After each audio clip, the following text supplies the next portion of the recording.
আসসালামু আলাইকুম। আমি কিনলাম ছাগল, মুরগির সঙ্গে ছাগলও পালন করব।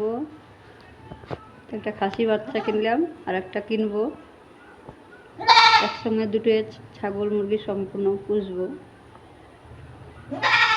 তো বাড়িতে এসে এদিকে আমের পাতা দিলাম, কিছু খালো, খেয়ে দিয়ে আবার ভেবাচ্ছে নতুন যেহেতু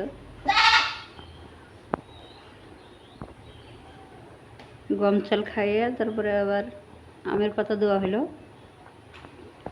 তো এগুলো এখন খাচ্ছে, আবার সময় সময় ভেবাচ্ছে, যেহেতু আজকেই কিনলাম।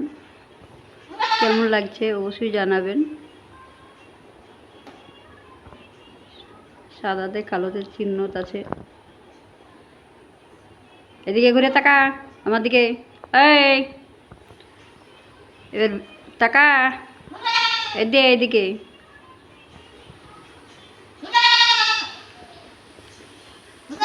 তো যাই হোক, এখন নতুন ভেবাবে।